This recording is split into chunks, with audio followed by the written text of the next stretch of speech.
2 months ago, fire ravaged through the Pacific Palisades, leveling homes and forever changing lives. That includes some students at Pali High who suddenly found themselves not only dealing with the fire aftermath, but actually reporting on it. Joining me now is Chloe Norpravar, Yasmin Santini. They both work at Pali High's student newspaper called The Tideline, and their teacher Lisa Nia Saxon. Thank you so much for being with us this morning, ladies. Thank you for having us. I can only imagine all that you guys have been through. So Chloe and Yasmin, I want to start with you all. How were you all impacted by the fires? Well, the fires were extremely devastating. I was evacuated for around 2 months, and we did experience some looters, but I'm thankful to be back at my house. But through this experience, a lot of good has came out. I started a student-led initiative called Pali Strong 2025, which is aimed at rebuilding the Palisades, and we have raised a slight $30,000 for Pali High. That is amazing. Thank you. Chloe, what about you? How were you impacted? Well, I'm not as impressive as Yasmin. Yes, you are. Don't say that. I live, thankfully, a little bit farther out of the Palisades, so I had about 3 friends stay with me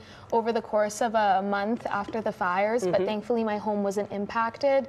But I do think that we're all definitely feeling the impacts of online school and distance from our friends. Absolutely. So. You all walked in here today and you were like, we're so happy to see each other. I hadn't even thought about that you haven't seen each other since almost December. Lisa, what about you?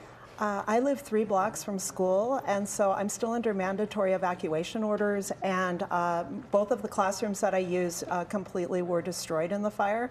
Pali lost 40% of its classrooms.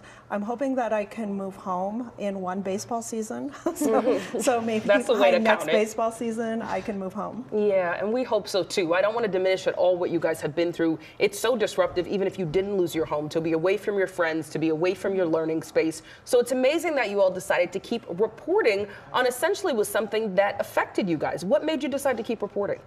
I think it's really important to have continuity in a time of despair, and I think Tideline really serves that purpose. Reporting really is a way to connect with people and tell their stories, and we started a new forum called People of Pali, where any student from Pali High or staff can input any story or tell anything that they think about the fires, and we publish it on our site.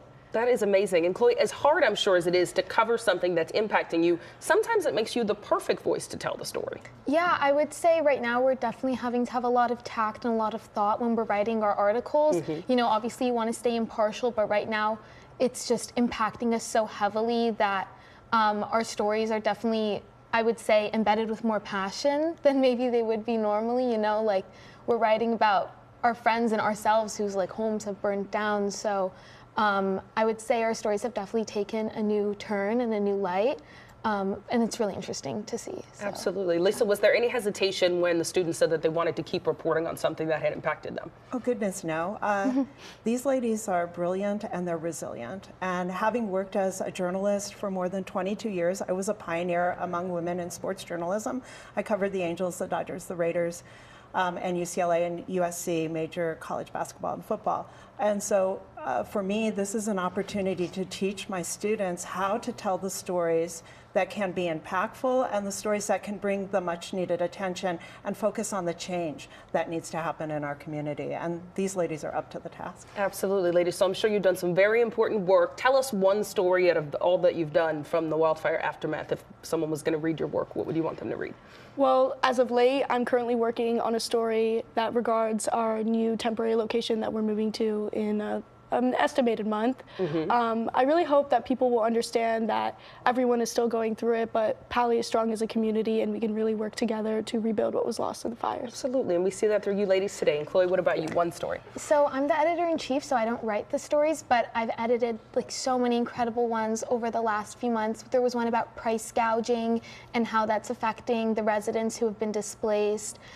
We had another one about the Pali Strong initiative. We had one about just how Zoom is impacting seniors who are looking forward to so many amazing events. Like myself, you know, our graduation is somewhere else. All of the little things that you look forward to, you know, we don't know if we're having those anymore, so that's been really hard. And Yeah. Yeah, you're capturing that for you and the people who are affected, just like everyone's affected in different ways. And so your age group, your peers, you're telling their stories. And I think that is so important. Lisa, Chloe, and Yasmin, thank you so much for being with us. Sorry for all you've been through, but your determination is showing here today. Thank you, guys. Thank you so much. You're welcome. All right, guys, if you have a story to share about the Southern California wildfires, we want to hear from you. We want to know what you went through or the challenges you're facing now. You can go to kcalnews.com/tips, or you can use the QR code on your screen to send us your story. How impressive are these ladies, Jamie? They are amazing. And I know from my own experience that high school journalism teacher can really make your entire life. The whole reason I'm in the career I am now is because of Terry Caruso.